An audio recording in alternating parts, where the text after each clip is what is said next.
¿Qué tal, alumnos de la Escuela Superior de Ingeniería, de la carrera de Ingeniería Industrial de Sistemas y Logística, de la materia Los factores de riesgo en la industria?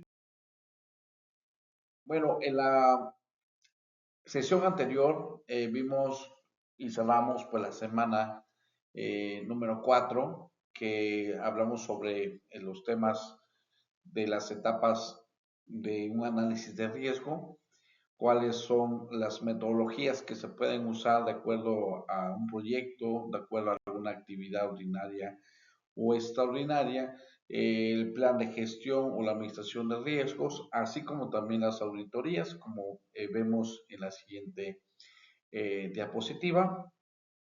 ¿Qué vamos a ver en esta semana número 5? La última semana es acerca sobre la investigación de incidentes y accidentes. Si vimos la estructura, lo que tiene un análisis de riesgo, la parte final, eh, posteriormente a la comunicación de riesgos, es la investigación de incidentes y accidentes.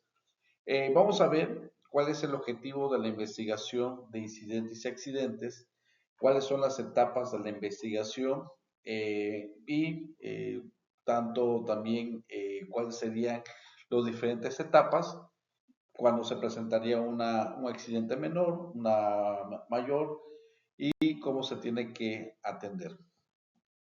Bueno, ¿cuál es el objetivo? Principalmente el objetivo de un incidente y un accidente. Se tiene que identificar la causa raíz que desarrolló, originó, pues, este incidente o accidente. Es muy importante saber que los accidentes son eventos no deseados que provocan daño, ¿sí? Y los incidentes son los cuasi accidentes o, en este caso, en una empresa le dicen sustos, pero son eventos no deseados que por diferentes circunstancias no resultó en un daño, ¿no? Y en este caso, las investigaciones de los incidentes y accidentes se deben de buscar la causa raíz, se tiene que investigar, se tiene que proponer o implementar medidas correctivas y preventivas para que no vuelva a reincidir. Si el accidente vuelve a reincidir, quiere decir que la primera investigación no fue bien evaluada y que las acciones o los controles no fueron los correctos o los necesarios para mitigar otra vez el riesgo que provocó, pues en este caso, el accidente, ¿no? La investigación del incidente-accidente es un sistema que busca, mediante la recolección de datos relacionados con el accidente de forma directa o indirecta, para determinar las causas raíz y así ver qué medidas, tantos actos inseguros y condiciones inseguras hubieron, y en este caso evaluar si las acciones que se van a implementar son necesarias. En este caso, el sistema de investigación de incidentes y accidentes, pues se tienen que reportar todos.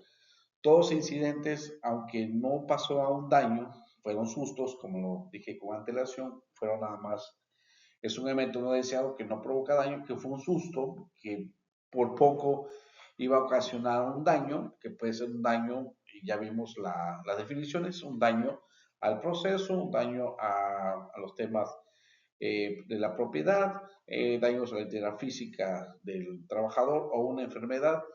En este caso, todos los incidentes se deben de reportar, porque si no se reportan esos incidentes, posteriormente ese incidente se va a desarrollar un accidente, o sea, ya un daño. Un ejemplo, un montacargas, un personal que usa montacargas pierde el control porque va a una velocidad mayor a 20 kilómetros por hora dentro de un circuito interior, y eso provocó que golpeara pues la pared, y la pared o muro se desplomó. Como un daño a la propiedad, ese es un accidente. O sea, todo lo que es daño es un accidente. Pero, ¿qué pasaría si el mismo operador con el montacargas a la misma velocidad este, pierde el control, ¿sí? Pero por diferentes circunstancias, ¿sí? Volantea, pasa muy cerca del muro, no lo golpea, no le pasa daño, no le hace daño al montacargas, y eso se llama incidente. Ese incidente se debe de reportar, ¿sí? Porque si vuelve a repetirse, puede ocasionar pues ya un accidente mayor hasta la muerte de alguien que puede pasar cerca de esta persona. En el caso del accidente es encontrar las causas que ocasionaron el desencadenamiento del accidente a fin de proponer medidas de control, que son las medidas de seguridad o medidas preventivas para que esa no vuelva a reincidir, ¿sí? Y el objeto de la investigación no es encontrar culpables, sino descubrir las causas básicas que originaron el incidente o el accidente. Vemos acá una imagen, los lugares de trabajo no lastiman a los trabajadores se lastiman a sí mismos, como vimos con antelación sobre la teoría de Henrys, la teoría de la culpabilidad. Aquí en la investigación del accidente o incidente no buscamos culpables, sino descubrir las causas básicas, que ahorita vamos a saber cuáles son las causas básicas que incurrieron para que el incidente y el accidente, ¿sí? Se lograra, ¿no? Entonces, culpar al trabajador o acabar con el peligro, ¿no? Entonces, siempre los patrones, los jefes inmediatos siempre culpan al trabajador de cualquier incidente o accidente. Pero esa teoría de la culpabilidad que debemos de desenterrar en todos los conceptos de los niveles jerárquicos de una empresa, debemos de cambiar esa cultura, sino que esa teoría de la culpabilidad se debe de cambiar sobre una teoría de responsabilidades y obligaciones que tiene el trabajador, ¿sí? En este caso, como vimos anteriormente, que el 80%, en la parte de Henrys, el 80% de todos los accidentes es culpa, pues, del trabajador, ¿no? Y el 20% por las condiciones inseguras y el resto por hechos fortuitos. Frank Beer decía que pues, el 80% no es culpa del trabajador, sino por la administración que se tiene en tema de seguridad y salud del trabajo. Y sencillamente podemos decir y llegar a esta sesión de esta semana que la causa real de, de un accidente-incidente se tiene que hacer una investigación. Esa investigación, pues encontrar cuáles son esas causas, cuáles son esas condiciones, cuáles son los actos seguros que están involucrados para que se originara esos incidentes y accidentes. Entonces, el objetivo de la investigación no es encontrar culpables, sino encontrar las causas básicas que originaron esos incidentes y accidentes y así aplicar medidas preventivas para que este incidente no se vuelva a reincidir. Eso es el objetivo principal de la investigación del accidente. Bueno, ¿cuáles son las etapas de la investigación de incidentes y accidentes? Ahí varía de acuerdo a un incidente o un accidente leve. Por ejemplo, podemos ver en este diagrama de proceso sobre las entradas, proceso y la salida y quiénes son los responsables de cada área, ¿no? Por ejemplo, el líder de seguridad e higiene y el servicio médico. La primera entrada dice incidente o accidente de trabajo. La evaluación del incidente y accidente de acuerdo a su gravedad. El incidente, hay una pregunta. ¿El incidente o accidente fue grave? Si es no, ¿sí? Pues vamos a seguir sobre el proceso, pero si es un accidente grave en donde puede haber una incapacidad parcial, temporal o la muerte, tenemos que tener otro procedimiento, ¿no? En este caso, el incidente grave, incapacidad temporal, accidente fatal o de funciones. Tenemos que ver el procedimiento a seguir.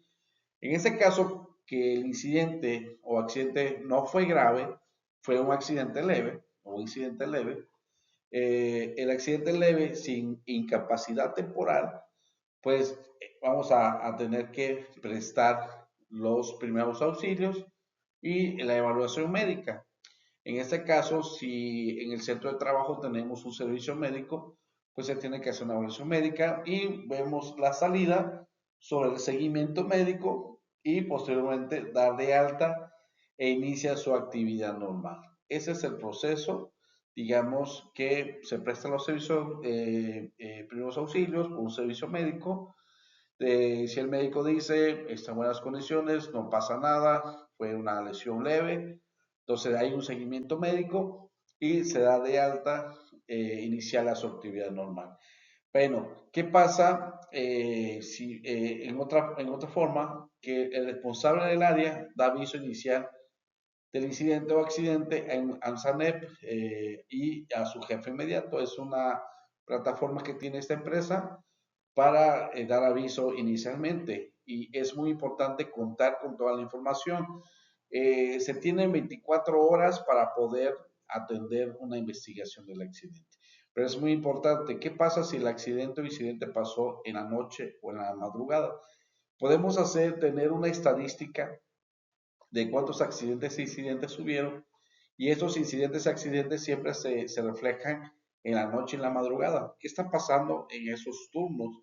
Entonces tenemos que ver que el responsable debe de emitir el nombre completo de la persona que fue lesionada, cuál es su edad, cuál es la antigüedad que tiene la persona en el puesto, y algunos hechos que nos puedan servir que posteriormente, al día siguiente, podemos nosotros dar seguimiento a la investigación. En este caso, el líder de seguridad e higiene recibe la notificación por la SANEP. El líder de seguridad e higiene convoca la realización de la investigación. Es muy importante, dentro de la normatividad, que la Comisión de Seguridad e Higiene también participa en la investigación de los accidentes e incidentes. Debe de participar también los testigos que estuvieron en ese accidente, el coordinador, el responsable, ¿sí? Y también pues la persona lesionada. En este procedimiento, como fue un accidente leve, un accidente pues que no ocasionó una incapacidad temporal o que fue en su caso el trabajador al IMSS, pues se puede decir de que se atendió en planta, en el servicio médico y pues en ese mismo día se dio de alta y solamente se le da el seguimiento médico. Entonces, recomendaciones, plan de acción, control y cierre de recomendaciones y la difusión del accidente. Es muy importante que las recomendaciones o las medidas preventivas que se realicen, que son los planes de acción, se cierren. Hay a veces que hay planes que te llevan hasta 5, hasta un año por el tema de presupuesto, ¿sí? Pero es muy importante que se tenga una política, dentro de la política se tenga sobre el tema de la investigación del accidente. Y entonces el control de cierre, recomendaciones y se tiene que difundir a todas las partes interesadas, tanto internas como externas, sobre el accidente que ocurrió. Bueno, ¿qué pasa si el accidente es grave, ¿no? Un accidente en donde se tiene alguna incapacidad temporal, en donde se requiere pues tener ya al IMSS, el Instituto Mexicano de Seguridad Social. En este caso, el incidente, accidente de trabajo, evaluación del incidente de acuerdo a su gravedad. La pregunta, ¿el incidente o accidente fue grave? Sí, una incapacidad. El accidente grave o incapacidad temporal, en este caso, se prestan los primeros auxilios y la evaluación médica. En este caso, cuando el médico presta directamente los primeros auxilios o la evaluación médica, se solicita ambulancia y se traslada a un hospital más cercano, posteriormente trasladado al Seguro Social.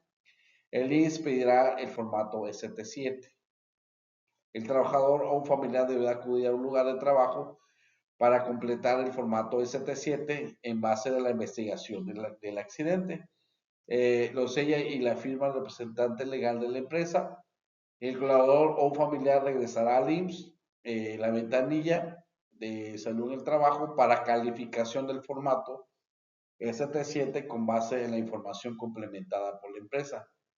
El trabajador familiar regresará a la empresa al formato ST7 calificado si es en este caso es un riesgo de trabajo. Y esto es muy importante contar internamente que vamos a ver posterior en el foro. Vamos a ver el formato de investigación del accidente, que el formato de investigación del accidente me va a ayudar a llenar el formato ST7, que es un formato interno que maneja el Seguro Social para calificar si fue un riesgo de trabajo o no. Un ST9, ese formato ST9 sirve para calificar enfermedades de trabajo. En este caso, el trabajador o un familiar regresa a la empresa para entregar sin demora las incapacidades proporcionadas por el IMSS. Puede ser primero 7, 14, 28 días. El trabajador entrega a la empresa el formato ST2 solo hasta en ese momento se incorpora a sus actividades normales. El ST2 es un formato que de alta por parte del Seguro Social, evaluando por parte del médico familiar de que el seguro dispone para ese turno que va el trabajador, viendo todas las el proceso de su accidente, le puede dar de alta y el formato de alta es el ST2. Bueno, ¿qué pasa? Cuando pues no prestan el servicio, por ejemplo, puede ser la noche o en la madrugada, el responsable del área también da aviso inicial del incidente o accidente en ANSANEP y a su jefe inmediato. El líder de seguridad y higiene recibe la notificación y el líder convoca para realizar la investigación, pero ese accidente con incapacidad temporal se debe de dar aviso al SIAT, que es el sistema de aviso de los riesgos de trabajo, de los accidentes de trabajo. Recomendaciones de plan de acción, control y cierre de recomendaciones y la difusión. Este es un procedimiento cuando existe una incapacidad que puede ser parcial, puede ser temporal, pero ya hay una incapacidad. La incapacidad parcial puede ser que te puede dar 7 días, que es lo mínimo que te da el IMSS. En la parte de una incapacidad temporal, ¿sí? Pues te da de acuerdo a 28 días, se puede repetir otros 28 días, que eso se tiene que entregar a los familiares y los familiares deben entregar a servicio médico de la planta para dar el seguimiento cuántos días de incapacidad tiene el trabajador. ¿Y esto qué afecta? Afecta el índice de siniestralidad de la empresa. Bueno, ahora un procedimiento sobre un accidente fatal, donde hay una defunción, hay una muerte. Lo mismo, evaluación del incidente o accidente de acuerdo a su gravedad. El incidente o accidente fue grave, ¿sí? Accidente fatal, una defunción, una muerte. Pues en ese caso, acolonar el área, tenemos que acolonar el área, hablar al Ministerio Público para que dé fe de los hechos que ocurrieron. Gerente de Capital Humano informa al familiar. Aquí es un tema muy crítico cuando la persona de recursos humanos o capital humano en este caso informa al familiar sobre el deceso del trabajador. ¿Sí? Se tiene que tener una manera, una forma de cómo informar y comunicar al familiar sobre la muerte de su familiar, ¿no? En ese caso, el responsable del área da aviso al incidente o accidente de ANSANEP y a su jefe inmediato, lee sobre higiene, recibe la notificación, y se convoca también a la investigación, se da aviso al SIAT, se tiene que dar mínimo aviso menos de 7 días, si no hay una sanción administrativa. Siempre el IMSS y la STP se están trabajando en la misma relación, entonces toda la información que tiene el Seguro Social lo tiene la STPS y lo que tiene la STPS lo tiene el Seguro Social. Entonces se tiene que tener ese cuidado. Si en el caso que la Secretaría del Trabajo no cuenta con este aviso en el SIAT, la empresa es acreedora de una multa. Anteriormente había una norma, que es la norma 021, que hablaba acerca de cómo realizar la comunicación o dar aviso del accidente de trabajo, ¿no? Recomendaciones, un plan de acción, control y cierre de recomendaciones y la difusión. Entonces, como podemos ver, estas etapas diferentes, una de una lesión leve, es un accidente con una lesión leve, el otro que es un accidente grave con incapacidades, incapacidad temporal, incapacidad parcial, y esa pues un accidente que el resultado fue una pérdida, que fue una defunción, una muerte de un trabajador. Entonces, todas esas etapas que podemos tener en una investigación, tenemos que tener el cuidado no de encontrar culpables, sino buscar cuáles fueron las causas que originaron ese accidente, que originaron ese incidente, para que este accidente se encuentren controles o medidas preventivas efectivas para que no vuelva a reincidir. Si a fulanito le pasó este accidente, que no le pase al otro. Entonces, eso es importante dentro de un plan, de un PPA, que es un programa de prevención de accidentes. Primero que nada, hacer estas investigaciones. Entonces, cualquier duda, comentario, estoy para servirles y espero que quede muy claro sobre estas etapas de la investigación. Es un procedimiento, sí, es un diagrama de procesos, sí, en el cual pues a lo mejor podemos mejorar cuáles son los siguientes formatos, que lo vamos a ver en las sesiones posteriores. Cualquier duda, comentario, estoy para servirle y nos vemos en la siguiente sesión. Cualquier duda, vía WhatsApp, vía correo y nos vemos.